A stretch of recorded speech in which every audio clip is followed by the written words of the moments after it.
What's your name? Roy.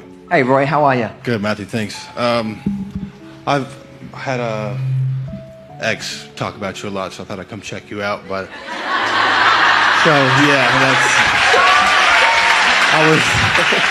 Well, thank you for being here. I enjoy everything you have to say, but I'm a man, so, I'm just trying to figure out what I can take from the male perspective, and also, how do I change the way that I'm very, I guess, reserved, and I dwell on my hurt, because, we're people. I have a problem with my ex moved on fast, and I was trying to, it hurts, man. You know, it's like we were together for like 5-6 years, and when they move on fast, it makes you feel like you're not good enough. And I just want to know how can I change my way of thinking, and that it was just, they were waiting on me and I was waiting on them, and they just decided to go one way. How do I change my perspective on letting stuff go? Because that's what I need to do. I need to let stuff go, or I'm going to be unhappy for the rest of my life. Yes. Yeah.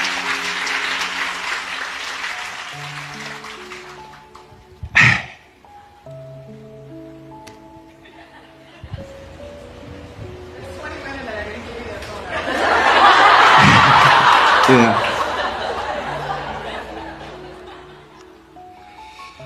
Roy, you're going through an incredible amount of hurt. It's incredibly painful. Part of the pain is you continuing to convince yourself that this must on some level have been the right person, and that your right person is now with someone else. Now, I don't believe that. I believe that the right person can only be the right person when it's two people choosing each other.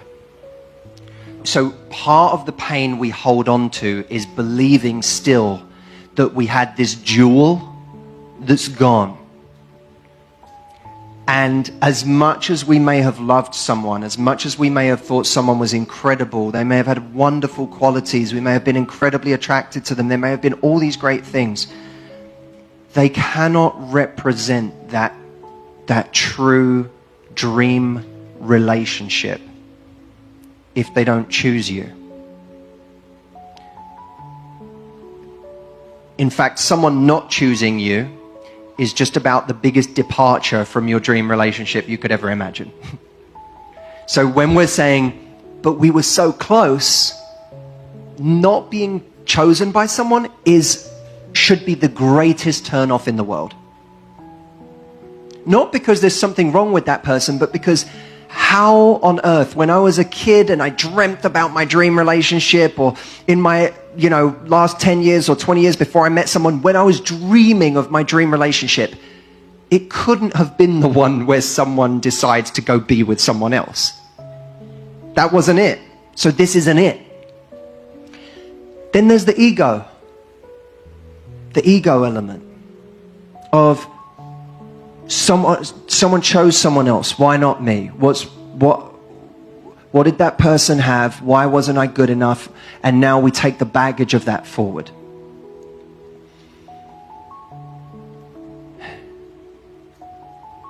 The greatest advice I ever received was kill your ego. Because that motherfucker has no place in your growth. None. I box a lot, and when you go into the ring and you are worried about getting hurt, when you're worried about yourself, that's ego. When you're worried about the size of the other guy and this guy's skills, and that's ego. When you're worried about, I came in here to do a job, what's my job?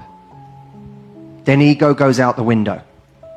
And we're all gonna die many, many times in our life. We're all gonna die. You just died, right? A piece of you has to die. Right now, you're going through fucking hell. It's been awful. Someone ripped your heart out. That's hell. But I want that version of you that goes through hell and comes out and has something to say at the end of it. That's the version of you I want. Do I want the version of Roy who hasn't been through that shit? Nah, it's fucking boring. That's boring. I don't want that Roy. I want Roy who's been to hell and back. I want Roy who had to go, die, resurrect himself, and then come tell the rest of us how to do that. I want that Roy. That Roy's interesting to me. I want weathered, scarred Roy who's been through shit, who has interesting things to say. That Roy is much more interesting to me. And we learn far more, far more. We become far stronger by what goes wrong in our lives than what goes right.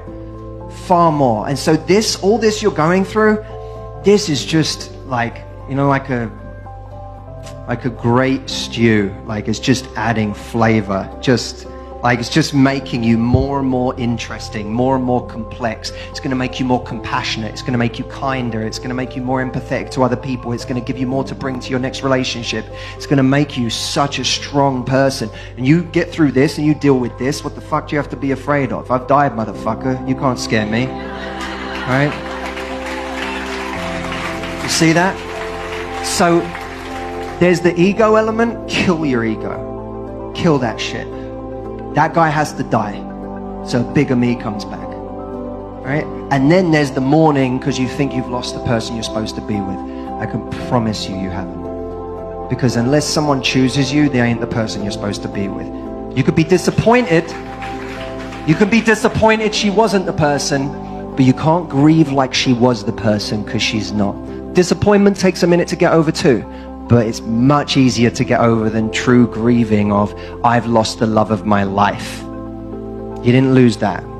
That's still to come. Something better is coming for you. I promise you, my brother. I promise. Okay?